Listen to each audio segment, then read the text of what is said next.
दिल्ली से अभी जिनके साथ मेरा वार्तालाप हुआ, हमारे आदरणीय प्रिंसिपल राजेंद्र सिंह जी, और जिनके भजनों के द्वारा हम रसास्वादन कर रहे थे, पूज्या मातृशक्ति,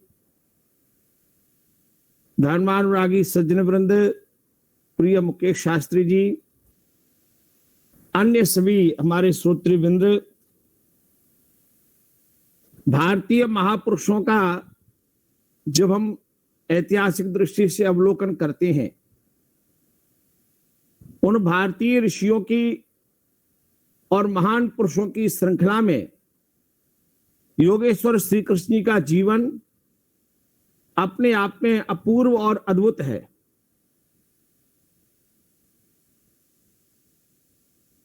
दुनिया के इतिहास में शायद ही कोई ऐसा महापुरुष उत्पन्न हुआ हो जिसके जीवन यात्रा का शुभारंभ ही कारागार से हुआ हो। श्री कृष्ण जी के जीवन की एक विलक्षणता है, एक अद्भुत रूप है। कंस के कारागार में पिता वसुदेव और माता देवकी के यहां एक दिव्य बालक का जन्म हो रहा है, एक दिव्य आत्मा का अवतरण हुआ है।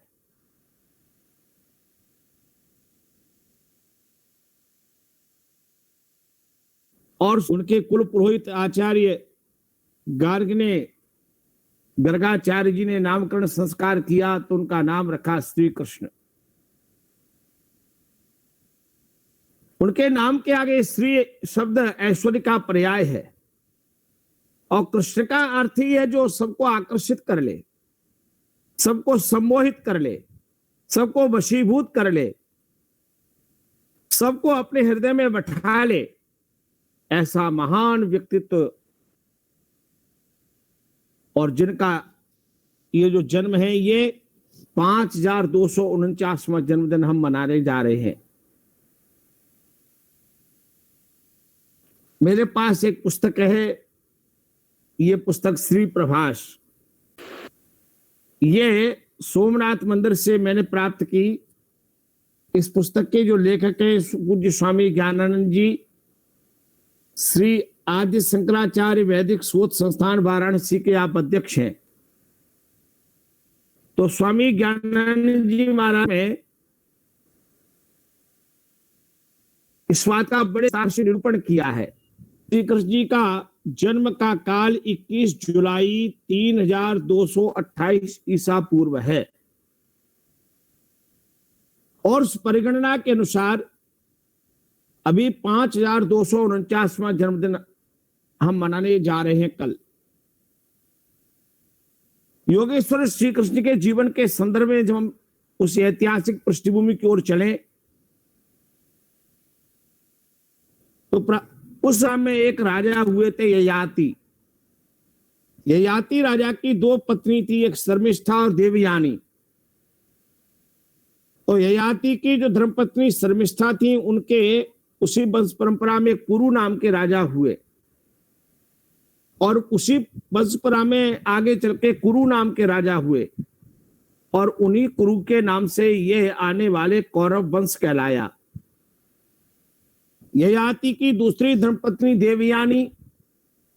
देवयानी के से जो वंश परंपरा चली, उसमें यदु नाम के एक राजा हुए, जिससे इनका नाम यादव पड़ा, और उसी यादव वंश परंपरा एक आगे चल के एक राजा का नाम माधव हुआ।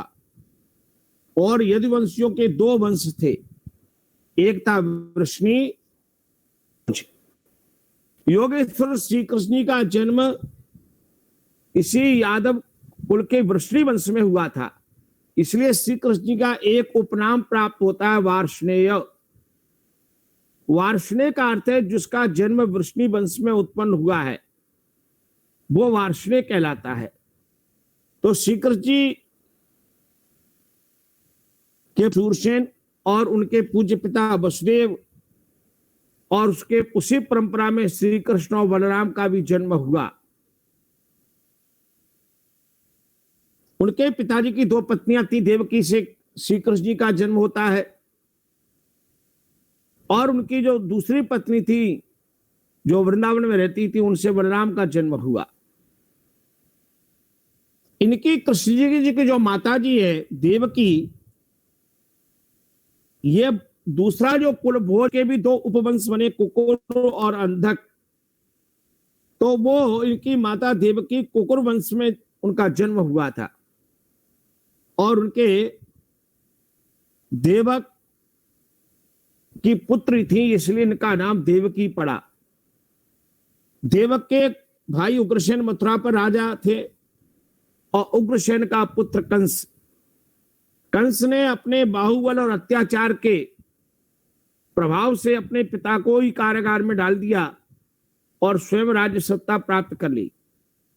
जैसा कि अभी अवनीश जी चर्चा कर रहे थे कि राजा जरासंध जो उस समय का बड़ा प्रतापी राजा था, जरासंध की दो बेटियां, एक का नाम अस्ति, दूसरी का नाम था प्राप्ति। ये दोनों बेटियां कंस को साथ उनका विवाह हुआ था और इसलिए अपने ससुर जरासंध के प्रताप के कारण से कंस भी दुराचारी अन्यायी हो गया था, प्रजा को संत्रस्त करता था। लेकिन समय की गति है, ऐसी क्या कृष्ण जी के जीवन की लीला को, जो सामान्य प्रसंग है वो हम सब जानते हैं, लेकिन क्या ईश्वर का विधान है कि कंस के कारागार में एक दिव्य आत्मा का जन्म हो रहा है।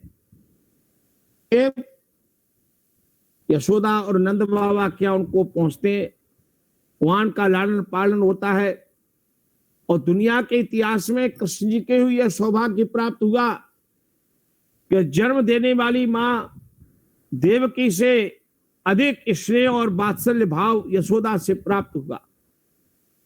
यशोदा और कृष्ण के उस बाल लीला का चित्रण सूरदास जी ने, मीराबाई ने, अन्य अन्य कवियों ने भक्ति काल में बहुत सुंदर भाव से किया है। उसको हम हिंदी साहित्य में बड़े विस्तार से पढ़ते हैं, सुनते हैं। क्या प्रेम की गाथा है। वृंदावन का एक एक वृक्ष, एक एक भाग और यमुना नदी का जो सुंदर तट है, कृष्ण की बाल लीलाओं की गाथा है। उन बाल लीलाओं की गाथाओं से हमारा पौराणिक साहित्य भरा पड़ा है और आज भी हम आस्था चैनल के द्वारा या संस्कार चैनल पर भिन्न भिन्न वक्ताओं के द्वारा कृष्ण की बाल लीला को बार बार श्रवण करते हैं, देखते हैं, सुनते हैं। सज्जनों, आज कृष्ण जी के उस जीवन पर हम थोड़ा दूसरी दृष्टि से, विहंगम दृष्टि से देखें। बाल कृष्ण की जो जीवन लीला है, उनका जीवन है, वो तो हमारे लिए एक प्रेरणादायक सूत्र है और उसमें उनके पास मुरली की सुंदर तान है। ये कृष्ण की, बाल कृष्ण की मुरली का स्वर संगीत का स्वर है, प्रेम का स्वर है। उनके मुखमंडल पर एक मुस्कान है, सबके प्रति स्नेह का भाव है। बाल्यावस्था में सबके स्नेह पात्र बन गए हैं। एक एक माँ ने अपने घर का द्वार उनके लिए खोला हुआ है। कृष्ण सबके सर्वप्रिय हैं। लेकिन मैं यहां एक आपसे निवेदन करना चाहता हूं। हमारे देश में कुछ लोग ऐसे हुए जिन्होंने कृष्ण के उन बाल लीलाओं पर अनेक तरह के आरोप लगाए। उनमें आरोपों में एक आरोप यह भी लगा, कृष्ण माखन चोर थे।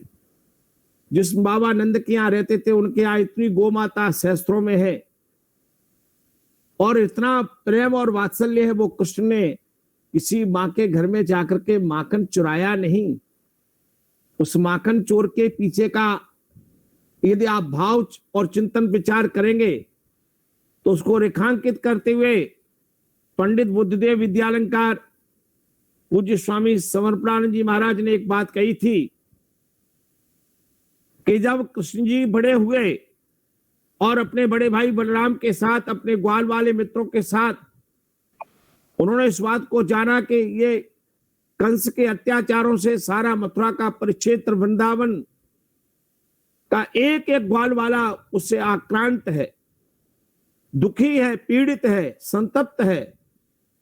तो कृष्ण जी ने योजना बनाई कि जो कंस के चाणूर, मुष्टिक, बड़े बड़े पहलवान, दुर्दांत जो प्रजा का दोहन करते हैं, और उन्होंने कृष्ण जी ने देखा कि ग्वाल वालों को डरा करके उनका दूध और मक्खन वृंदावन से मथुरा जाता है, गाय चराए ग्वाल वाले, गाय का दूध निकालें ग्वाल वाले, और अपने दूध को और अपने मक्खन को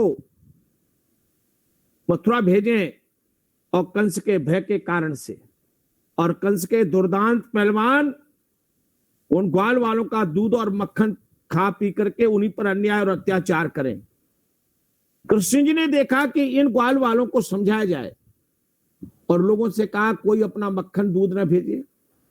लेकिन राजा के भय के कारण से जो लोग भेजते थे, तो कृष्ण जी ने उन भेजने वाले लोगों के मटके फोड़ दिए, उनका दूध पी लिया, उनका मक्खन गिरा दिया, किसी मां के घर का नहीं। ऐसे कृष्ण के प्रति आस्था रखने वाले, और कृष्ण जी ने यह संदेश दिया कि कंस के भय से डरने की आवश्यकता नहीं है। माताओं बहनों, हमारे भारतीय इतिहास में कृष्ण की बाल लीलाओं का यह विस्तार स्वरूप हमें बार बार देखने को प्राप्त होता है। लेकिन आज मैं आप सबको, आज 2021 में जब हम कृष्ण की जन्माष्टमी 5249वां वर्ष उनका जन्म उत्सव के रूप में मना रहे हैं, तो आज के इस परिदृश्य में द्वापर युग के समय जैसा एक परिदृश्य स्थापित हुआ था, आज भारत माता भी महासंकट के इस दौर से गुजर रही है। आज भी मानवता त्राई त्राई हो रही है। तो आज कृष्ण की उस मुरली स्वर से हमें सुदर्शन चक्र की ओर ध्यान आकृत करना होगा। कृष्ण जी ने धर्म की स्थापना का जो संकल्प भगवत गीता में किया, उन्होंने वहां गीता के 4 अध्याय में 2 श्लोक प्राप्त होते हैं। आपने उन दोनों श्लोकों को महाभारत के समय सुना भी है बार बार।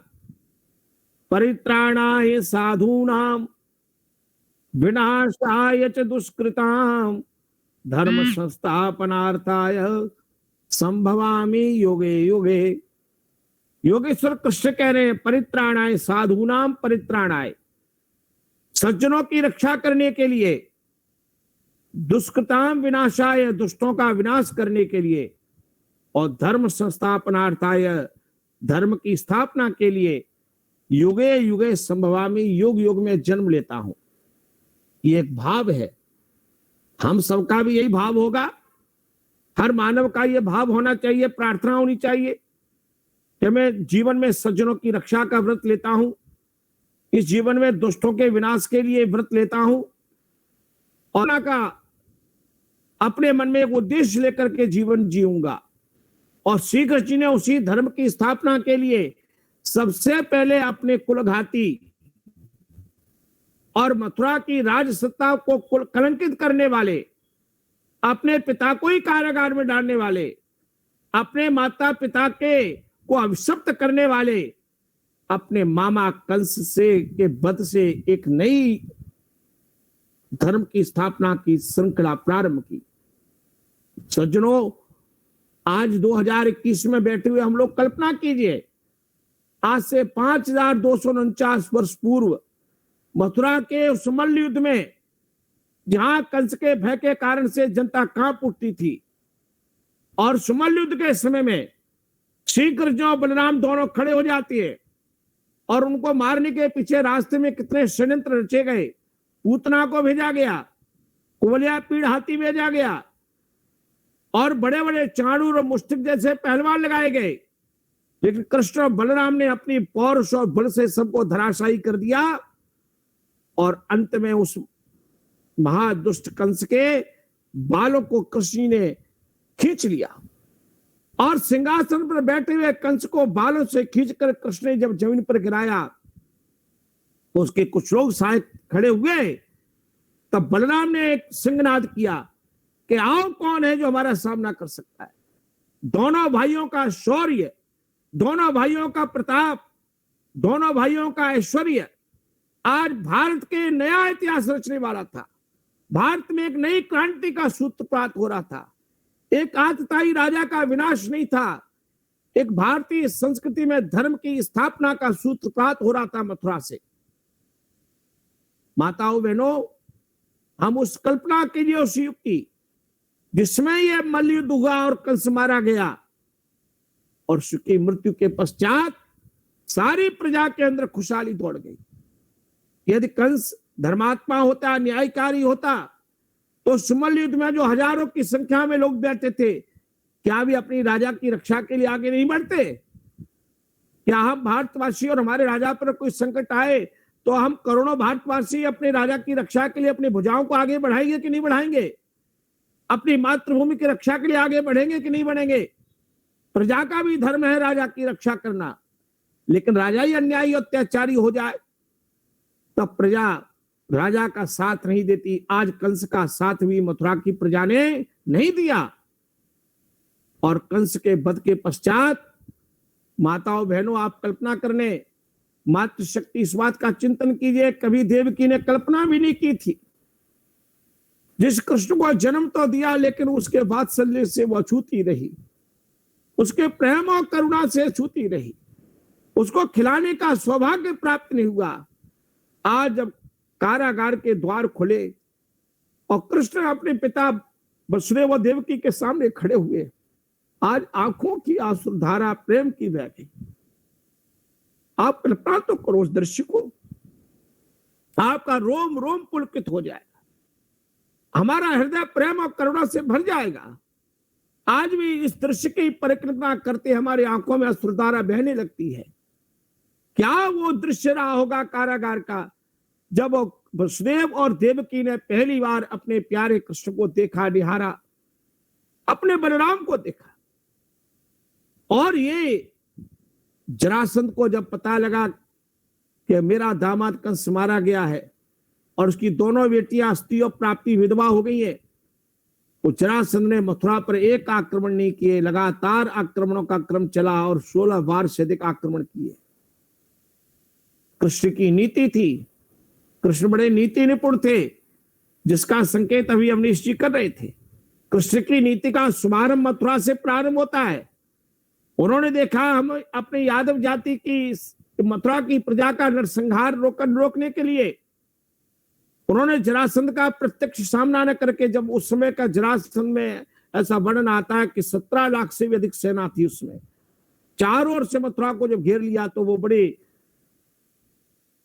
को पार करते हुए, अरावली को राजस्थान से पार करते हुए भारत के पश्चिम भाग में नए राज्य की स्थापना। कृष्ण का जन्म मथुरा में होता है, बाल लीला का सौभाग्य वृंदावन को प्राप्त होता है, और यौवन का जब शुभारंभ होता है तो एक नए राज्य की स्थापना, गुजरात को यह सौभाग्य प्राप्त होता है। कृष्ण ने वहां वेट द्वारिका में एक नए राज्य की स्थापना की। और वेट द्वारिका में लगभग 5 बार जाने का सौभाग्य प्राप्त हुआ है। मेरे मित्र आदरणीय राज सिंह जी यहाँ बैठे हैं, और जब हम लोग जामनगर में गए तो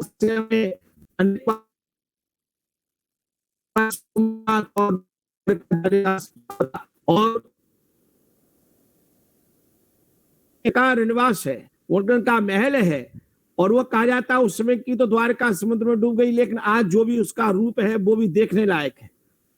आज भारतीय जनमानस कृष्ण के प्रति आस्था और विश्वास रखते हुए जाते हैं, और जो समुद्र के किनारे द्वारकाधीश का मंदिर है, उनका जो राज सत्ता का केंद्र है, वो अपने आप में कृष्ण की विजय और पताका का, कृष्ण के यशगान की गाथा गा रहा है।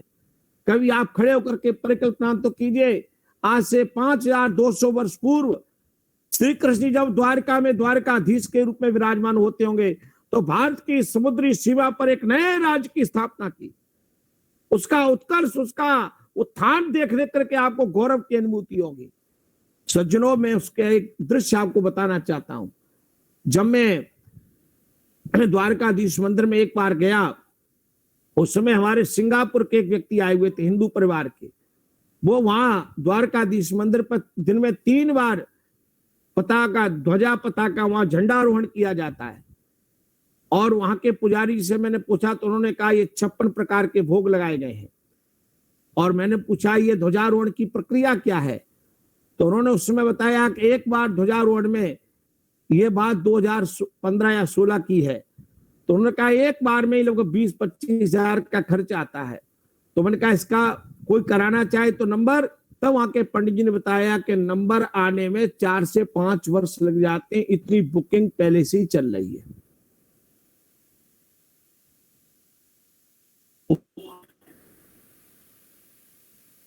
इस भारत नगरी में श्रद्धा रखते हैं, कितने अंदर लोगों में भावना है कि एक बार हम द्वारकाधीश जाए और वहां कृष्ण जी के जमाने में जो ध्वजा पताका फहराती थी, एक बार मैं अपनी परिवार की ओर से वो पताका फहराऊं। ये पताका एक प्रतीक है, एक सिंबल है, एक भावना है, एक श्रद्धा का भाव है लोगों का। और यही श्रद्धा का भाव कृष्ण के द्वारकाधीश मंदिर से सारे भारत की दुनिया में बसे हुए हमारे हिंदू भाई बहनों में आस्था और विश्वास का केंद्र बना हुआ है। यह हमारे हिंदू समाज की शक्ति का प्रदर्शन है, उनकी शौर्य गाथा को प्रकट कर रहा है। माताओं बहनों, कृष्ण जी बहुत बड़ा केंद्र है जिसकी ओर हम ध्यान केंद्रित करेंगे, और वो तीसरा केंद्र है हस्तिनापुर। हस्तिनापुर के इतिहास की जब चर्चा आती है तो कृष्ण जी की बुआ कुंती, कुंती का एक पहले नाम प्रथा था, और उज्जैन के एक राजा कुंती भोज थे, तो उनके यहाँ कोई संतान नहीं थी। तब ये प्रथा मथुरा से कुंती भोज उज्जैन के राजा के यहाँ गई, तो उस कुंती भोज राजा ने अपना ही नाम इनको दे दिया, इनका नाम प्रथा के साथ एक नाम हो गया कुंती।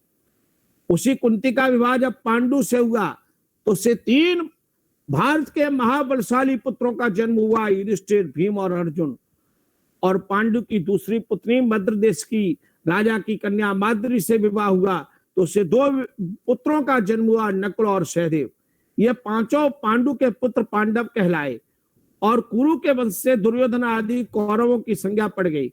वैसे इतिहास की दृष्टि से देखें तो कौरव शब्द में तो पांडव भी ग्रहित हो जाएंगे, लेकिन धीरे धीरे यह पांडव शब्द पांडु के लिए रूढ़ी बन गया। जैसे कमल शब्द, पंकज शब्द, पंकज माने कीचड़ में जन्म लेने वाली बहुत चीजें हैं, तो पंकज शब्द जैसे कमल के अर्थ में रूढ़ी हो गया है, ऐसे पांडव शब्द 5 पांडवों के लिए और कौरव शब्द दुर्योधन आदि के लिए रूढ़ी हो गया।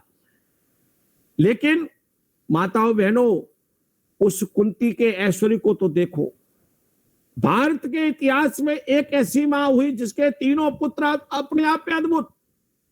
युधिष्ठिर सत्यवादी और धर्मात्मा है, और तो भीम महाबलशाली है, अर्जुन गांडीवधारी है। क्या ऐश्वर्य, क्या 3 पुत्रों में 3 प्रकार का शौर्य।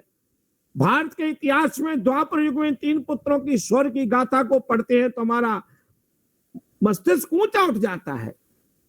और उसी एक हस्तिनापुर का इतना साम्राज्य था जहां अफगानिस्तान में आजकल तालिबान का झंडा फहरा रहा है, वो अफगानिस्तान कभी भारत की सीमा हुआ करता था। और आज हम चिंतन कर लें 5200 वर्ष पूर्व उसी अफगानिस्तान की धरती से एक लड़की गांधारी, और वो आकर के हस्तिनापुर के राजा धृतराष्ट्र के साथ विवाह हुआ था।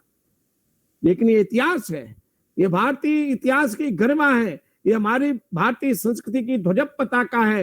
हस्तिनापुर के साम्राज्य की एक उसकी पत्नी गांधार देश से आती है।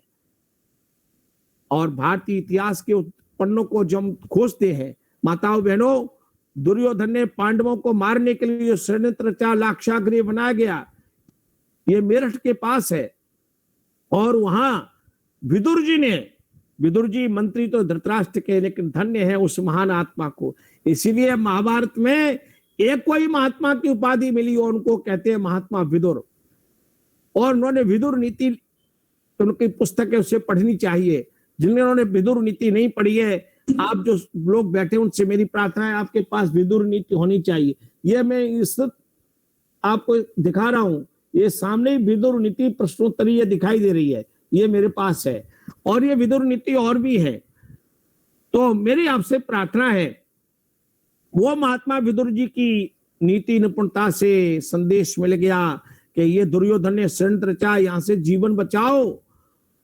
और गुफा बन करके 5 पांडव मां कुंती के साथ निकल गए, और ब्राह्मण के वेश धारण करके अब वो राजा विराट के यहाँ जयपुर के पास, जहां हमारे अवनीश जी हैं, वहीं विराट का राज सत्ता का वो नगर है, और वहां वो प्रकट हो रहे हैं राजा द्रुपद की पुत्री द्रौपदी के स्वयंवर में। पांचों भाई ब्राह्मण वेश में हैं, मां कुंती झोपड़ी में रह रही हैं। अब वहां उस द्रौपदी के स्वयंवर में स्वयं द्वारका से चल करके कृष्ण जी का आगमन हुआ, बलराम भी आए, हस्तिनापुर से कर्ण भी गए, दुर्योधन भी गए, दुशासन भी गए और अन्य भारत के महान वीरों का आगमन हुआ। यह द्रौपदी का स्वयंवर भारतीय इतिहास में एक नई स्थापना करता है। उसमें शौर्य और प्रताप का चित्रण था, उसमें वीरता का प्रदर्शन था और उसमें अर्जुन ने उस वीरता को विजय पताका प्राप्त की। और लेकिन यहां में एक इतिहास की एक दृष्टि से हमें समझनी चाहिए, भारतीय इतिहास को कलंकित करने के लिए कुछ लोगों ने बड़ा मिथ्या प्रचार किया कि द्रौपदी का विवाह पांचों पांडवों से हुआ और उन्होंने अपनी मां कुंती से जाकर के कह दिया कि हम कोई वस्तु लेके आए तो मां ने कह दिया पांचों भाई मिलके बांट लो। यह मूर्खता और अज्ञानता की बात है। माताओं बहनों, इस बात को हमें समझना चाहिए, द्रौपदी का विवाह केवल मात्र युधिष्ठिर के साथ हुआ था। अर्जुन ने यह कहा कि मैंने स्वयंवर की शर्त को तो मैंने जीता है, लेकिन मेरे दो बड़े भाई हैं युधिष्ठिर और भीम, उनके विवाह नहीं हुआ है, उससे पहले मैं विवाह नहीं कर सकता। और द्रौपदी का स्वयंवर युधिष्ठिर के साथ हुआ। उसका एक प्रमाण देखिए, जब युधिष्ठिर जुआ हारते हैं तो वो द्रौपदी को भी दांव पे लगाते हैं। यदि द्रौपदी अर्जुन की पत्नी होती तो युधिष्ठिर को दांव लगाने का अधिकार ही नहीं था। द्रौपदी को अपनी पत्नी मान करके तो युधिष्ठिर ने दांव पे लगाया। ये घटना भी संकेत करती है कि वो भीम और अर्जुन या किसी अन्य पांडु की पत्नी नहीं है, वो युधिष्ठिर की धर्मपत्नी है। लेकिन हमारे देश में कुछ लोगों ने बड़ा मिथ्या प्रचार किया। इस भ्रांति को भी हमें यहाँ दूर कर लेना चाहिए, समझ लेना चाहिए। माताओं बहनों, तब अन्य क्षत्रिय राजाओं ने अर्जुन का बड़ा प्रतिरोध किया और भीम ने अपने पुरुषार्थ से वृक्षों की शाखाएं निकाल करके खड़े हो गए। तब कृष्ण जी ने बलराम से कहा, लगता है यह ब्राह्मण के वेश में मुझे तो पांचों वीर ये पांडवी लगते हैं, मुझे तो अपनी मां बुआ कुंती के ही पुत्र लगते हैं। और कृष्ण जी का चिंतन जब उन्होंने मां कुंती और पांचों भाइयों से मिले, तब युधिष्ठिर जी ने पूछा कि आपने हमें कैसे पहचान कर ली। तो तब कृष्ण जी कहते हैं कि अग्नि की चिंगारी, अग्नि का प्रकाश, अग्नि की ओजस्विता, अग्नि का तेज धर्म उसकी वीरता का परिचय करा देती है। आपका बल, आपका पुरुषार्थ, आपकी वीरता ने यह आभास करा दिया ये ब्राह्मण बालक नहीं है, ये क्षत्रिय बालक हैं। और कृष्ण जी से पांडवों के साथ, अपनी के साथ ये प्रथम मिलन था। माताओं बहनों, भारतीय इतिहास में आज राजा द्रुपद का बल और पुरुषार्थ प्राप्त हुआ, उस घटनाक्रम को आप जानते हैं, मैं उसको अधिक विस्तार से। फिर एक नया इतिहास होता है। राजा धृतराष्ट्र के यहाँ विदुर जी के द्वारा संदेश प्राप्त हुआ। धृतराष्ट्र ने पांडवों को एक खांडव वन दिया, यमुना नदी का किनारा, और इस खांडव वन में बल और पुरुषार्थ से एक नए राज्य सत्ता की स्थापना की और उसका नाम रखा इंद्रप्रस्थ। इस दिल्ली का एक नाम इंद्रप्रस्थ क्यों रखा गया? इंद्र शब्द का अर्थ यह ऐश्वर्य और प्रकर्षेण स्थिति थी प्रस्था, जहां प्रकर्ष रूप से स्थित किया जाए उसका नाम है प्रस्थ। तो इंद्रप्रस्थ कितना सुंदर वैभव पूर्ण नाम है, ऐश्वर्य पूर्ण नाम है। और ऐसे ही वैभव और ऐश्वर्य के प्रतीक वहां सुंदर प्रासादों का निर्माण किया गया, सुंदर भवनों का निर्माण किया गया। इसीलिए तो दुर्योधन को यह मति भ्रम हो गया कि उस महल को देखा जल है या नहीं है। कल्पना करो, ऐसे महल तो हस्तिनापुर में भी नहीं थे। यह था इंद्रप्रस्थ का ऐश्वर्य। और वो समय आ गया, कालखंड आ गया, इंद्रप्रस्थ के उस राजसूय यज्ञ का समय आया। उस राजसूय यज्ञ से एक नई क्रांति का संक्रांत होता है। तब युधिष्ठिर जी ने राजसूय की जब रखा तो उन्होंने कहा, जरासंध के रहते हुए राजसूय सफल नहीं हो सकता। आज कृष्ण ने की, इसी को कहते हैं कूटनीति, जिसकी ओर अवनीश जी इंगित कर रहे थे। भाई अवनीश जी, कृष्ण जी ने की ये कूटनीति थी जिसकी ओर आपने इशारा किया कि आज उन्होंने सैनिकों के साथ नहीं, उस आतताई अन्याचारी दुर्दांत राजा जरासंध का वध करने के लिए उन्होंने उसी प्रकार की नीति अपनाई और भीम के साथ युद्ध कराया गया और भीम को भी इशारा करके जरासंध का वध किया। यह कृष्ण जी की मानता है कि उन्होंने जरासंध के पुत्र सहदेव को राजपद से विभूषित किया और उसके कारागार में जो 85 राजा बंद थे उन 85 राजाओं को मुक्त किया। तब उन 85 राजाओं ने कारागार से निकलते समय कृष्ण जी की वंदना करते हुए हमारे पौराणिक भाई कहते हैं ये श्लोक कहा था, कृष्णाय वासुदेवाय हरे आत्मने प्रणत क्लेशापनाशाय गोविंदाय नमो नमः। कृष्ण जी की स्तुति की, उनका धन्यवाद किया, उनके अभिव्यक्ति की। 85 राजाओं से कहा आप लोग अपने अपने राज्य में जाएं, युद्ध हो रहा है और अपने अपने राज्य से कृष्ण राज्य में इंद्रप्रस्थ आए।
अपने सैन्य बलों को, हजारों की संख्या में दासियों को, हजारों की संख्या में सैनिकों को, हजारों प्रकार के अश्व, घोड़े, ऊंट, सब प्रकार का युधिष्ठिर का साम्राज्य की सत्ता को स्थापित करने के लिए उपहार लेकर के आए।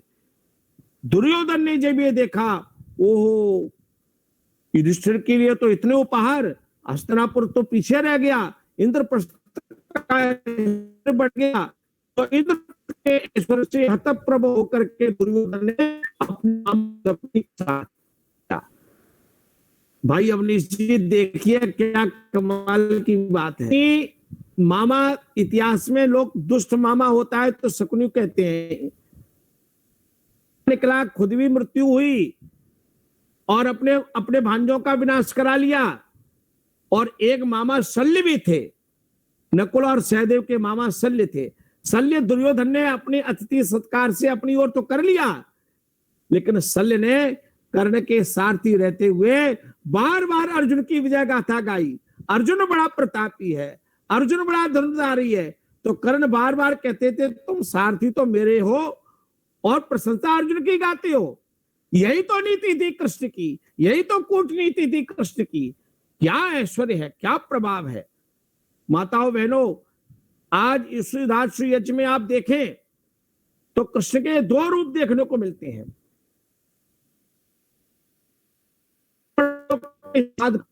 कृष्ण जैसे व्यक्ति ऋषि मुनियों के पाद प्रक्षालन करने, अपने हाथ में जल का लोटा लेकर के उनके पैर धोते हैं। और वही कृष्ण के जब सम्मान की बात आती है तब अवनीश जी भीष्म पितामह कह रहे हैं युधिष्ठिर से कि आप किसका सम्मान होना चाहिए। तब उस भरी सभा में द्वापर युग में भारत के सब राजा बैठे हुए हैं, सब ऋषि मुनि बैठे हुए हैं। द्वापर युग में भारत की एक इतना बड़ा राष्ट्रीय यज्ञ हो रहा है। तब भीष्म पितामह ने कहा वेद वेदांग विज्ञानम बलम चाप्यधिकम तथा नृणाम लोके ही कोन्योस्ति विशिष्टा केशवाधृते।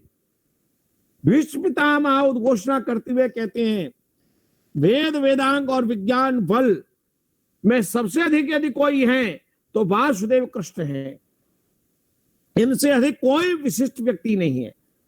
और दूसरे श्लोक में फिर भीष्म पितामह इस बात का संज्ञान करते हैं दानम दाक्ष्यम श्रुतम शौर्यम ही कृति बुद्धि उत्तमा सन्नति श्रीधि तुष्टि पुष्टिश्च नियताच्युते। योगेश्वर कृष्ण में दान है, दाक्ष है, श्रुत है, शौर्य है, ह्री लज्जा है, कीर्ति है, उत्तम बुद्धि है, सन्नति है, श्री है, धृति है, तुष्टि है और पुष्टि है। ये सारे दिव्य गुण कृष्ण के जीवन में समाहित हैं। और वहीं पर तीसरे श्लोक में भीष्म पितामह जी कहते हैं अगली बात, ऋत्विक गुरु तथा आचार्य स्नातको नृपति प्रिया सर्वम ऋषिकेशा तस्मात् अव्यर्चितोच्युत। श्री कृष्ण ने ऋत्विक गुरु आचार्य स्नातक नृपति और सर्वम ऋषिकेशा, ये ऋषिकेश कृष्ण जी में ये सब गुण विद्यमान है, इसलिए अभ्यर्चिता, इनकी अभ्यर्चना होनी चाहिए, इनकी पूजा होना चाहिए, इनका सत्कार होना चाहिए। तो एक तरफ भीष्म पितामह योगेश्वर कृष्ण की महिमा का गुणगान गाते हैं, सर्वप्रथम वही पूजनीय है, और उसी समय कृष्ण का अपमान करने वाले शिशुपाल को भारतीय इतिहास में आज सुदर्शन चक्र को सबने देखा। वृंदावन ने कृष्ण की मुरली को देखा था, मुरली में स्वर था, मुरली में माधुर्य था, मुरली में रस था, और आज कृष्ण की उंगली पर चलने वाले सुदर्शन चक्र को राष्ट्र यज्ञ में दुनिया ने देखा। वाले आतताई जरासंध का उन्होंने विध्वंस कैसे किया, और ये सारे भारत के लोगों को एक संकेत था कि जो जो अन्यायी अत्याचारी हैं उनका वध इसी प्रकार से किया जाएगा। और अब हम थोड़ा भारतीय इतिहास के उस मान क्षेत्र की ओर चलेंगे जिसका नाम धर्म क्षेत्र कुरुक्षेत्र। समवेता उत्सवा मामका पांडवा शैव किम कुर्वत संजय। यह भगवत गीता का प्रथम श्लोक है। महाभारत में 18 चीज का बड़ा विचित्र है। महाभारत में 18 पर्व है, युद्ध भी 18 दिन हुआ, और कौरवों की सेना भी 11 अक्षोणी है, और पांडवों को भी सेना 18 अक्षोणी है। भगवत गीता में भी 18 अध्याय है, 700 श्लोक है, और गीता के प्रथम श्लोक में यह कहा धर्म क्षेत्र कुरुक्षेत्र। ये धर्म क्षेत्र कुरुक्षेत्र है। धर्म क्षेत्र कुरुक्षेत्र में जब अर्जुन जिसकी ओर अभित कर रहे थे, अवनीश जी जब कौरवों की सेना को अपने सामने देखा तो अर्जुन देखते हैं तस्थान पार्थ पितृन पितामहान ससुरान स्वदेश पुत्रान पौत्रान सखींस्तता। अर्जुन देखते हैं यहाँ तो मेरे दादा भीष्म पितामह है, यहाँ मेरे गुरु द्रोणाचार्य है, यहाँ कृपाचार्य है, यहाँ मेरे मामा शल्य दिखाई दे रहे हैं, यहाँ पर मेरे अपने परिवार के भाई बंधु सब दिखाई दे रहे हैं, तो अपने लोगों से युद्ध करूंगा। तो अर्जुन का मन में मोह व्याप्त हो गया, और वो क्या कहता है योगेश्वर कृष्ण से, गांडीवम संसृति हस्तात् त्वक्चैवा परिदह्यते न च शक्नो अवस्था तुम भ्रमती वच मे मन। मेरे हाथ से मेरा गांडीव छूट रहा है, मेरा रोम रोम कांप रहा है, मेरा मन भ्रमित हो रहा है, मैं युद्ध नहीं करूंगा। और अर्जुन ने यहां तक कहा अत्वानेतानाततायिना, इन आतताइयों को मार करके सुखना श्याम माधव में के कृष्ण में कैसे सुखी हो जाऊंगा। अपि त्रैलोक्य राजस्य हेतु किन्नु मही कृते, इनको मार करके तो मुझे पृथ्वी का राज्य मिलेगा। अरे प्रभु मुझे तीनों लोगों का राज्य मिले तब भी मैं इनको नहीं मारूंगा। ये अर्जुन की मोह में अज्ञान की अवस्था है, और वो यहां तक कह देता है कृष्ण जी से। गीता के प्रथम अध्याय में 47 श्लोक है, और 47 श्लोकों को आप बार बार पढ़ेंगे तो अर्जुन ने यहां तक कह दिया अपि धार्तराष्ट्रारणे हन्युत्तर में क्षेम तरम भवेत। प्रभु ये धृतराष्ट्र के पुत्र अन्यायी है, अत्याचारी है, पल पल पर इन्होंने हमारा अन्याय अत्याचार किया, अपमान किया है, फिर भी ये मुझे मार दे तो मेरा कल्याण है, मैं इनको नहीं मारूंगा। आप कल्पना कर लो, गीता के पहले अध्याय के 47वें श्लोक में यह वर्णन आता है, अर्जुन वहां जाके रथ के नीचे बैठ गया, और वहां वो कहता एवं मुक्त्वा अर्जुन संख्ये रथोपस्था उपाविशत् विसृज्य सहस्रम चापम शोक संविघ्न मानस। अपने धनुष बाण को छोड़ करके अर्जुन रथ के नीचे उतर करके बैठ गया। अब मैं आपसे निवेदन करना चाहता हूं, ऐसे अर्जुन जो अपना गांडीव छोड़ करके रथ के नीचे बैठ गया है, तब कृष्ण ने जो एक वाणी कही है, आज कृष्ण की मुरली और कृष्ण जी का सुदर्शन का प्रभाव हमने देखा, अब दुनिया देख रही है कृष्ण की वाणी का प्रभाव। कृष्ण की वाणी का जो प्रभाव है ये दुनिया देख रही है। आज अवनीश जी 5249 वर्ष के पश्चात भी कृष्ण की वाणी केवल कुरुक्षेत्र में नहीं, दुनिया के कोने कोने में गुंजायमान हो रही है, क्योंकि दुनिया में सबसे ज्यादा पढ़ी जाने वाली पुस्तक, दुनिया में सबसे ज्यादा प्रकाशित होने वाली पुस्तक भगवत गीता है। आज भगवत गीता सार्वकालिक है, आज भगवत गीता सार्वजनीन है, आज भगवत गीता सार्वभौमिक दिव्य ज्ञान है। और इसलिए आपके लिए मैं कहूं, अभी एक पत्रिका में अवनीश जी, द्वापर युग की दिव्य वाणी से मेरे लगातार पिछले 3 वर्षों से भगवत गीता पर लेख प्रकाशित हो रहे हैं, और उसका एक टाइटल है द्वापर युग की दिव्य वाणी। उस पर लगातार लेखों की श्रृंखला प्रकाशित हो रही है। तो ये द्वापर युग की दिव्य वाणी है। तब भगवान क्या कहते हैं, दूसरे जिनके घर में भगवत गीता है उनसे मेरी प्रार्थना है, भगवत गीता के दूसरे अध्याय का दूसरा श्लोक देखिए। और भगवान दूसरे अध्याय के दूसरे श्लोक में अर्जुन से क्या कह रहे हैं, कुतस्त्वा कश्मीलमिदम विषमे समुपस्थितम अनार्जुष्टम आस्वर्ग्यम आकीर्तिकरम अर्जुन।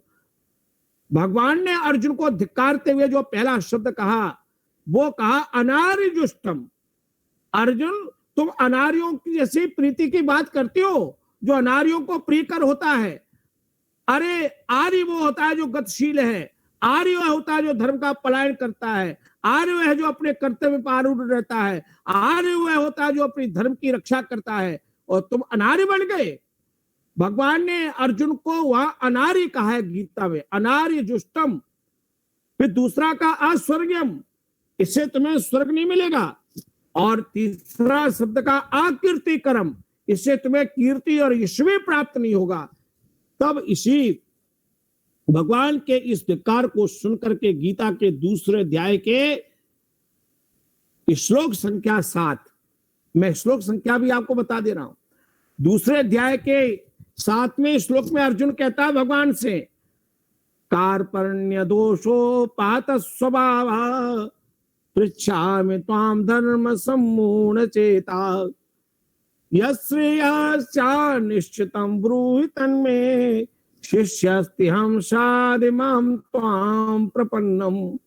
प्रभु, कार्पण्य दोषापात स्वभाव, कायरता रूपी दोष से मेरा स्वभाव उपहत हो गया है, व्याप्त हो गया है। कायरता ने भीरु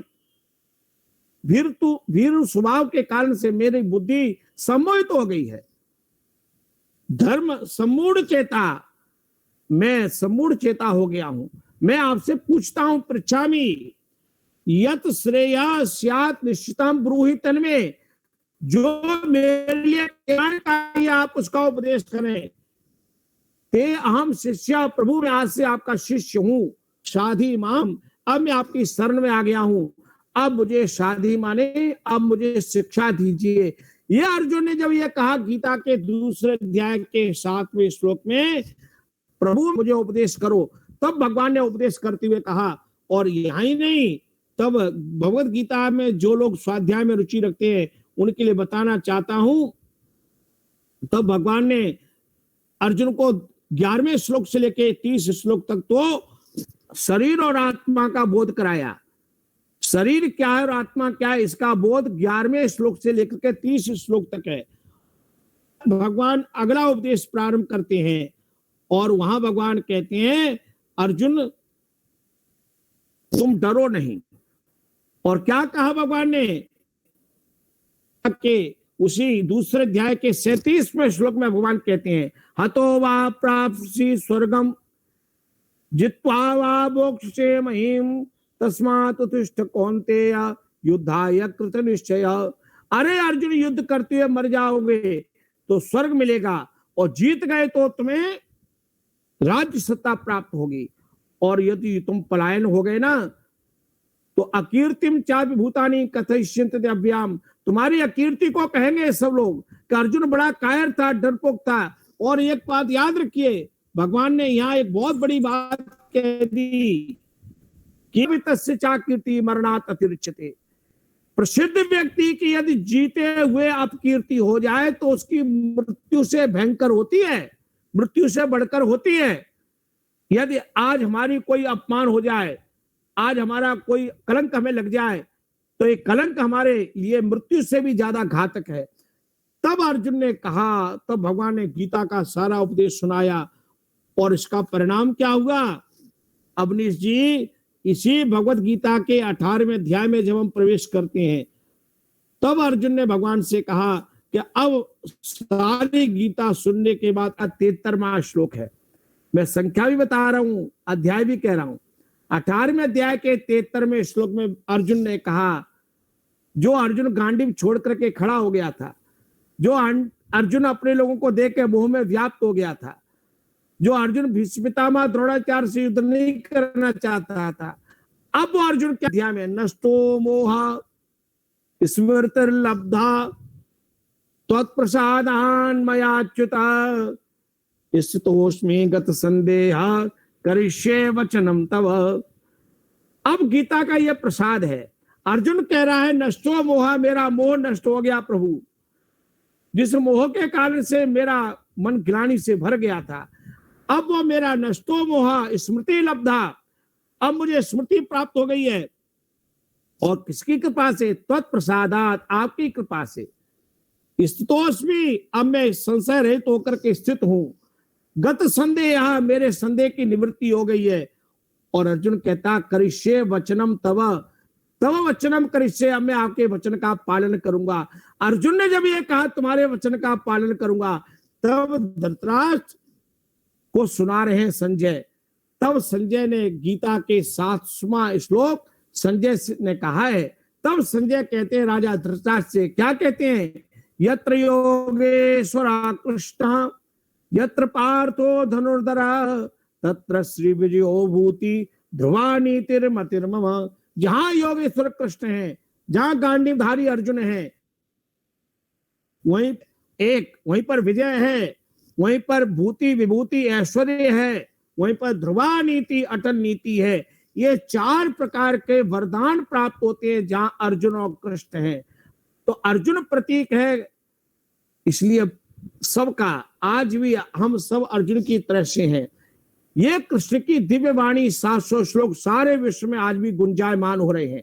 सज्जनों, माताओं, बहनों, महाभारत के युद्ध के समय कृष्ण जी की आयु 90 वर्ष 2 माह 7 दिन थी। इसको नोट कर लो। महाभारत के युद्ध के समय कृष्ण जी की आयु 90 वर्ष 2 माह 7 दिन थी।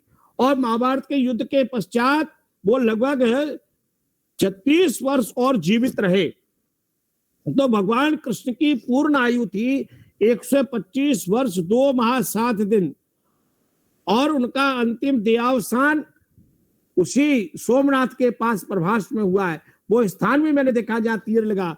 वो समय है 18 फरवरी 3102 ईसा पूर्व। और स्वामी जी महाराज ने लिखा है कि मध्याह्न 2 बजे 27 मिनट 30 सेकंड। ये बात स्वामी ज्ञानानंद जी ने लिखी है कि मध्याह्न में 2 बजे 27 मिनट 30 सेकंड पर कृष्ण जी इस धराधाम से फिर चली गई वो दिव्य आत्मा। तो भगवान कृष्ण ने राजसूय यज्ञ के द्वारा, महाभारत के युद्ध के द्वारा एक नई राज्य सत्ता की स्थापना की। खंड खंड भारत को अखंड भारत में जोड़ने का कार्य किया। तो जो भगवान कृष्ण ने युधिष्ठिर को राज सम्राट बना करके जो अफगानिस्तान की सीमा तक शंखनाद किया था, भारतीय संस्कृति का, भारतीय ध्वजा पताका, भारतीय कीर्ति पताका आज वहां तक फहराती थी। और उसी कार्य को देश की आजादी के समय सरदार वल्लभ भाई पटेल ने किया। टुकड़ों टुकड़ों में बटी हुई रियासतों को अखंड भारत में स्थापित करने का यदि श्रेय किसी को प्राप्त होता है तो वो प्राप्त होता है सरदार वल्लभ भाई पटेल को। जो कार्य द्वापर युग में योगेश्वर कृष्ण जी ने किया, उसी कार्य को वर्तमान देश की आजादी के पश्चात सरदार वल्लभ भाई पटेल ने किया। इसलिए हमारे देश के माननीय प्रधानमंत्री नरेंद्र मोदी जी ने सरदार वल्लभ भाई पटेल की इतनी बड़ी स्टैच्यू बना दी ऊंची, दुनिया करके देखे।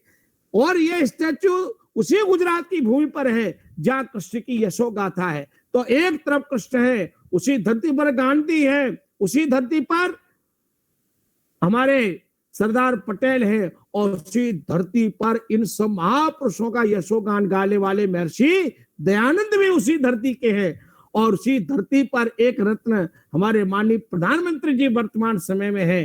तो इस गुजरात की यशो गाथा, ये जो गाथा है कृष्ण की, इसको मैं कहते हुए अपनी वाणी को ये विराम दूंगा कि हमारे दो जो महापुरुष हैं, बनकर सूरज चांद गगन में चमक रहे दो प्यारे नाम, एक योगेश्वर कृष्ण दूसरे मर्यादा पुरुषोत्तम राम।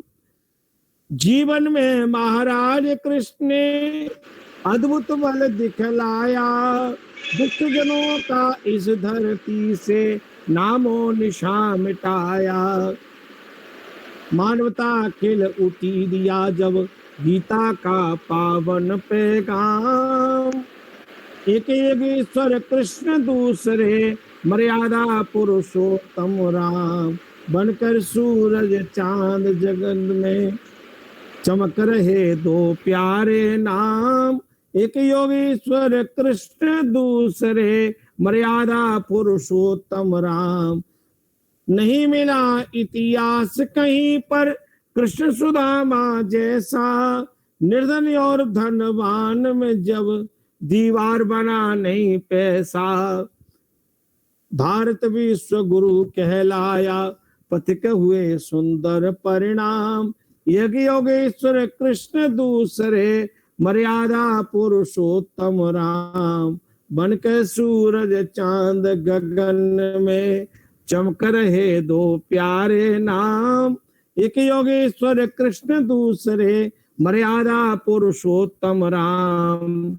इसलिए कल हम देखेंगे कि रात्रि को 12 बजे जब कृष्ण जी का अवतरण हुआ इस धराधाम पर, तो मथुरा से भी दूरदर्शन पर टेलीविजन के द्वारा कार्यक्रम देखते हैं, और वो कार्यक्रम द्वारका से भी आता है। तो भारतीय इतिहास में कृष्ण है। सबसे ज्यादा यदि किसी की वंदना होती है, हमारे आदरणीय मायाराम शास्त्री जी मुझे दिखाई दे रहे हैं, दिल्ली से मेरे मित्र हैं और भी विद्वान है। हम लोग चिंतन करेंगे योगेश्वर कृष्ण का जीवन मानवता को जोड़ने वाला है।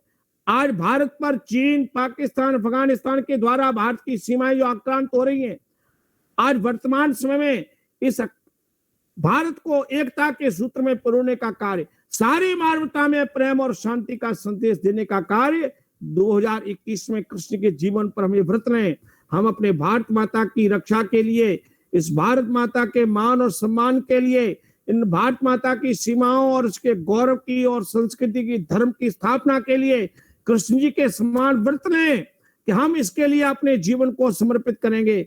अपनी वाणी के द्वारा, अपने बल के द्वारा, अपने धन के द्वारा, अपने प्राणों के द्वारा भी यदि देश के लिए हमें बलिदान करना पड़े तो हम सहर्ष तैयार होंगे। इस मातृभूमि के प्रति भावना हमारे मन में रहे, यही कृष्ण के जीवन की गाथा है। आज वही धर्मों की स्थापना का भाव है।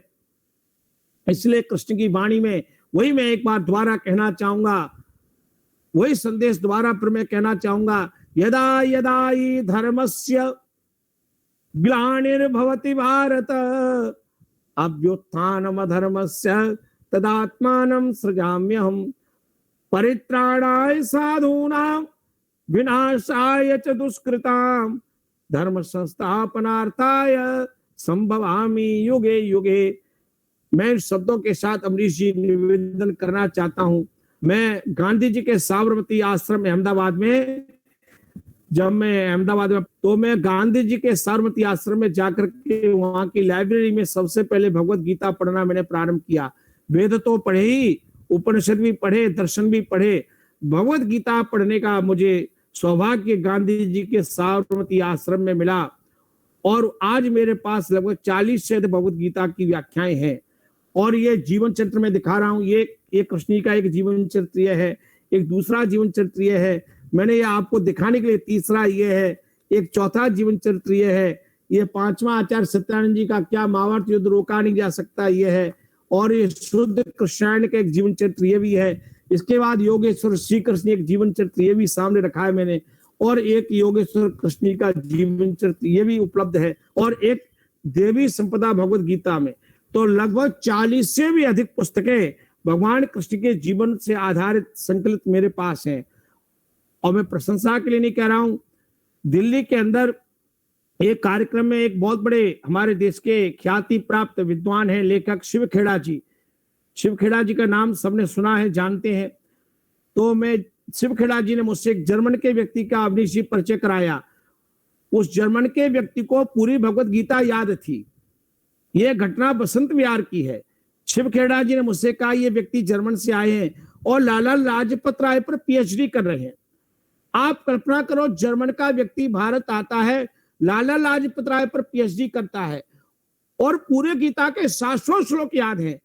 तो मैंने अवनीश जी चिंतन किया तो कि मैं संस्कृत का अध्यापक हूं, तो मुझे धिक्कार है यदि मुझे गीता के 700 श्लोक याद नहीं हुए। मैंने उसी दिन संकल्प कर लिया कि जर्मन का व्यक्ति 700 श्लोक याद कर सकता है, तो चंद्रशेखर शर्मा तुम क्यों नहीं याद कर सकते। और मैं आपको गर्व के साथ कह सकता हूं कि मुझे भी गीता के लगभग 700 श्लोक याद हो गए हैं, और यदि मैं उसका पाठ करता हूं। अभी कोरोना काल में मैं 3 दिन में 9 अध्याय पढ़ता था, और 3 दिन में 9 अध्याय, एक सप्ताह में मेरे पूरा गीता का पाठ हो जाता था। तो मेरी आपसे प्रार्थना है कि उसका मैंने तरीका बनाया था कि जब मैं योगासन प्राणायाम करता था तो मेरे गीता के 9 अध्याय पूरे हो जाते थे सुबह शाम।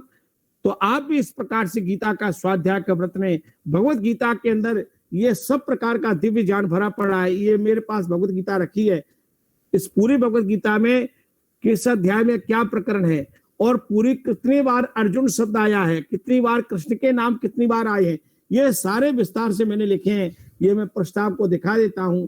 ये माधव, ऋषिकेश, अच्युत, कृष्ण, केशव, गोविंद, मधुसूदन, जनार्दन, वार्ष्णे, अरिसूदन, अनग, पुरुषोत्तम, जगतपते, भूतवामन, भूतेश, देवेश, महायोगेश्वर, हरि, विश्वेश्वर, ये सब नाम योगेश्वर। और अर्जुन के नाम अर्जुन, पांडव, धन, भारत, कुरुंदन, भरतर्षभ, परंतव, महाबाहो, सविचार, ये सारे अर्जुन के। मैंने पूरी गीता की सूची बनाई है, किस अध्याय में कहां पर अर्जुन का नाम है, कहां कृष्ण का नाम है, कहां संजय का नाम है, कहां धृतराष्ट्र का नाम है। पूरा गीता का सारा ये पूरा प्रकरण तैयार किया है। आप में से जो लोग कोई पढ़ना चाहे, रुचि लेना चाहे, उनसे मेरी प्रार्थना है कि एक बार भगवान कृष्ण की वाणी को पढ़ो। किसी महापुरुष का जन्मदिन मनाने का अर्थ है उसकी वाणी को पढ़ना। तो कृष्ण का जन्मदिन हम 2021 में मना रहे हैं। तो मेरी आपसे प्रार्थना है, जिनके घर में भगवत गीता है, कल भगवत गीता जरूर पढ़िए।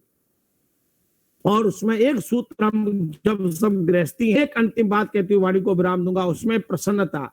भगवत गीता के 3रे अध्याय में भगवान कृष्ण कहते हैं, प्रसादे सर्व दुखानां महानिरस्योपजायते। जो व्यक्ति प्रसन्न रहता है उसके सारे दुख दूर हो जाते हैं। तो मेरी आपसे विनम्र प्रार्थना है, अपने घर में अपनी पत्नी को देखकर प्रसन्न रहो, पत्नी है पति को देख के प्रसन्न रहो, आपके पुत्र हैं उनको देख के प्रसन्न रहो, अपने विद्यालय में जो मित्र मिलते हैं उनको देख के प्रसन्न रहो, किसी दुकान पे सामान लेते हो दुकानदार को देख के प्रसन्न रहो, गली मोहल्ले में कोई मित्र मिलता है प्रसन्न रहो। याद रखिए 24 घंटे में कल्पना करो हमारे प्रसन्नता का घंटे कितने हैं, तो पता लगेगा घंटा तो बहुत बड़ी दूर की बात है, प्रसन्नता के 10 मिनट भी नहीं है। अरे क्या चाहिए, रहने के लिए मकान है, खाने के लिए भोजन मिल रहा है, पहनने के लिए कपड़े मिल रहे हैं, चलने के लिए घर में गाड़ी है, घर में सब सुख सुविधाएं हैं। अब तुम्हें क्या चाहिए प्रसन्नता के लिए?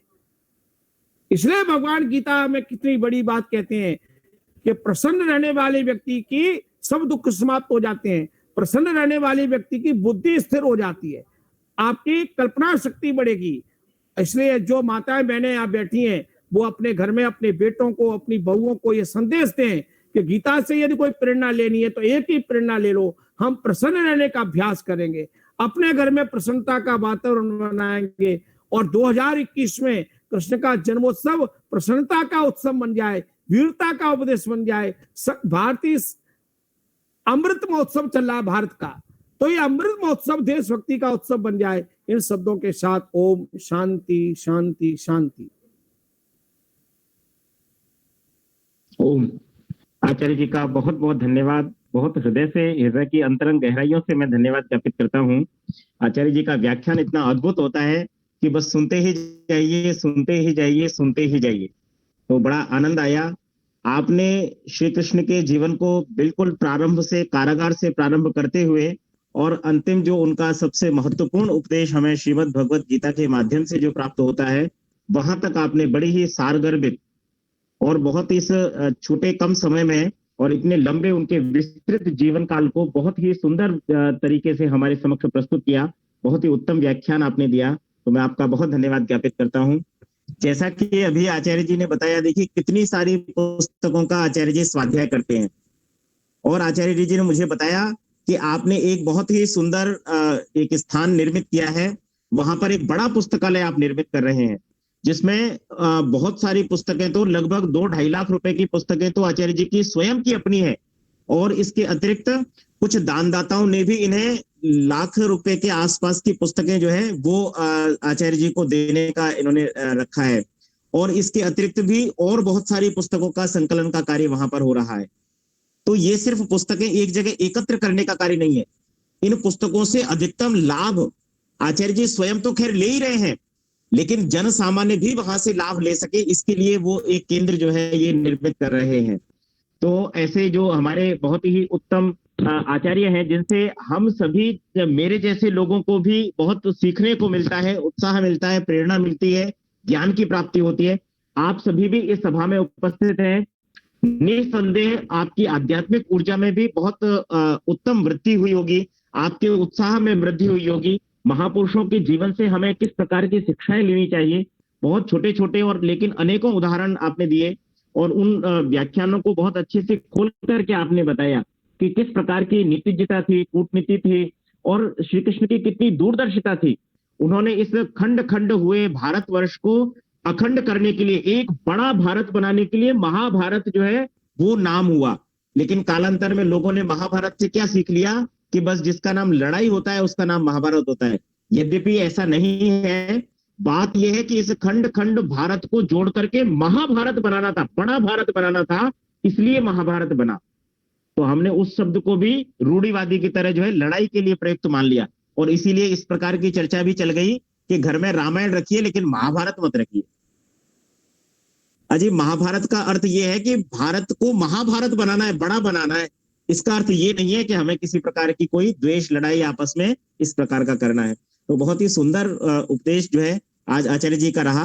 तो ऐसे आचार्यों के लिए, क्योंकि ये हमारे धर्म और संस्कृति की रक्षा कर रहे हैं, हम जिस किसी भी प्रकार का सहयोग कर सकें वैसा हमें अवश्य करना चाहिए। आचार्य जी का नंबर आप मेरे से ले सकते हैं। यदि आप मेरे से संपर्क करना चाहें तो मेरा नंबर भी आपके पास है।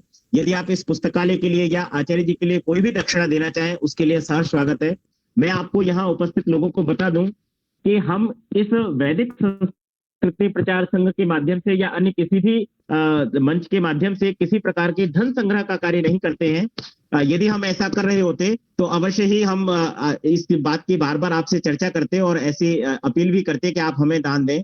लेकिन क्योंकि इस प्रकार की जो धर्म रक्षा के कार्य हैं, इन कार्यों में भी जो विद्वान लोग समर्पित भाव से लगे हुए हैं, तो उनके लिए भी ये हम गृहस्थियों का, मतलब मैं अपने आप को भी इसमें शामिल करके चलता हूं कि हम गृहस्थियों का सभी का ये कर्तव्य है कि हम जो कुछ भी अपने श्रद्धा भाव से बने वो हमें आहुति इसमें समर्पित अवश्य करनी चाहिए। ये धर्म संस्कृति के लिए दिया गया पैसा आज नहीं लेकिन आने वाले समय में हमारी भावी पीढ़ियों को भी रक्षा करेगा, हमारे राष्ट्र को रक्षा प्रदान करेगा, हमारे धर्म को बचा करके रखेगा, जिससे हमारी जो आगे आने वाली जो भावी पीढ़ियां हैं वो भी सुखी और संपन्न रह सकेंगी। अन्यथा इस भारत देश को आज वर्तमान स्थितियां हम सभी जानते हैं, किसी भी प्रकार से उसको आपके समक्ष बहुत लंबी चर्चा करने की उसकी आवश्यकता नहीं है कि हम किस प्रकार से हम सिकुड़ते जा रहे हैं, छोटे होते जा रहे हैं, और हमारे हाथ पैर किस प्रकार से काट दिए गए हैं।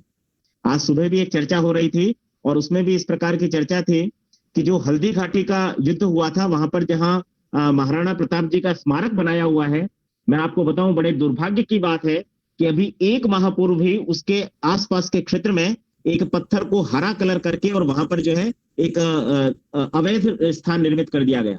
और उस अवैध स्थान पर जब कुछ हिंदू लोगों ने आपत्ति व्यक्त की, तो उस अवैध स्थान को, जिसका मात्र 30 दिन पूर्व जिसका कोई अस्तित्व नहीं था, आज उसकी रक्षा के लिए हमारे भारत के संविधान के 200 सिपाही उस हरे पत्थर की रक्षा के लिए वहां खड़े हैं।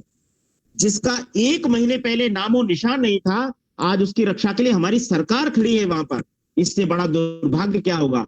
जिस हल्दी घाटी के मैदान में महाराणा प्रताप ने अपने राष्ट्र की अस्मिता बचाने के लिए, अपने राज्य की, अपने लोगों की सुरक्षा करने के लिए, अपने धर्म और संस्कृति को बचाने के लिए उस मुगल आतताई दुष्ट राजा से इतने लंबे समय तक संघर्ष किया, जिसकी नाक में दम करके रखा, जिसको लोहे चने चबाना पड़ा। लेकिन आज देखिए हमारा कितना दुर्भाग्य है कि हम अपने देश की रक्षा तो दूर, हम अपने गली मोहल्लों की, अपने समाज की, अपने परिवार तक की रक्षा करने के लिए चिंतित हैं। जो सजग और जागरूक लोग हैं वो वास्तव में चिंतित हैं, और जो लोग सोए हुए हैं वो आज नहीं तो कल इस बात का बड़ा एक खामियाजा जो है वो भुगतेंगे। लेकिन हम क्या करें? हमें सिर्फ अपना कर्तव्य करना है, क्योंकि भगवान श्री कृष्ण कहते हैं कि कर्म करना हमारे हाथ में है। अर्जुन, तुम इस धर्म युद्ध में बस युद्ध करो, हार और जीत तुम्हारे हाथ में नहीं है, वो ईश्वर के हाथ में है। वो जैसा हमारा कर्म होगा, जितना हमारा पुरुषार्थ होगा, जितना हमारी कर्मठता होगी, उतना हमें अवश्य प्राप्त होगा। तो आइए हम इस धर्म युद्ध में मिलकर के आगे बढ़े, और हमें इस महाभारत को पुनः स्थापित करना है, इस खंड खंड भारत को पुनः एक करना है, ऐसा हमें संकल्प लेना चाहिए। तो इन्हीं शब्दों के साथ में हम आज की इस सभा का समापन करते हैं। अगले सप्ताह हम पुनः मिलेंगे और विभिन्न नए विषयों पर, आध्यात्मिक विषयों पर, और जो समसामयिक विषय हैं उन पर भी चर्चा करेंगे। अनेक विद्वान इस मंच से जुड़ करके, और उनका भी कोई स्वार्थ नहीं है, मैं आपको स्पष्ट रूप से बता दूं कि मैं यहाँ पर जितने भी विद्वान आते हैं उनसे सिर्फ व्यक्तिगत रूप से हाथ जोड़ करके निवेदन करता हूं। किसी प्रकार की दक्षिणा मैं भी उन्हें नहीं दे पाता हूं, लेकिन फिर भी हमारा प्रयास ये रहता है कि जितना हम समाज की सेवा कर सकें वो करते रहें। तो आइए हम सब मिलकर के इस यज्ञ में आहुति अपनी समर्पित करें और इस धर्म रक्षा के कार्य में आगे बढ़ते रहें। मेरे जैसे युवाओं के लिए भी आप उत्साह प्रदान करते रहें। मुझे और कुछ नहीं चाहिए, बस आप लोगों की ये उपस्थिति जो होती है, इस कार्यक्रम से इतना प्रेम जो होता है, और विद्वान लोग इतने सहर्ष भाव से मेरे एक प्रार्थना पर, निवेदन पर उपस्थित होते हैं, ये मेरे लिए सबसे बड़ा आशीर्वाद है। ओम शम। आइए अब शांति पाठ करते हैं और आज के इस कार्यक्रम का समापन करते हैं। ओम।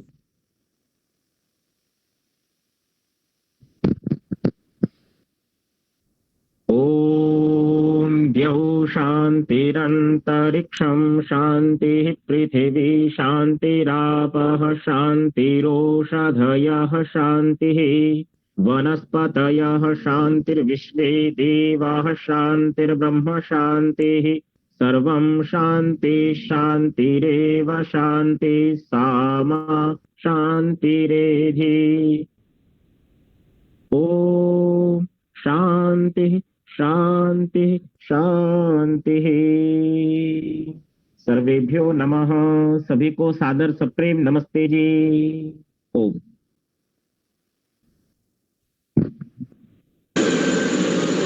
अवनीश जी बहुत बहुत, सभी श्रोता महानुभावों का बहुत बहुत धन्यवाद जी। बहुत ही सुंदर, आनंददायक, उत्साहवर्धक, ज्ञानवर्धक प्रवचन था।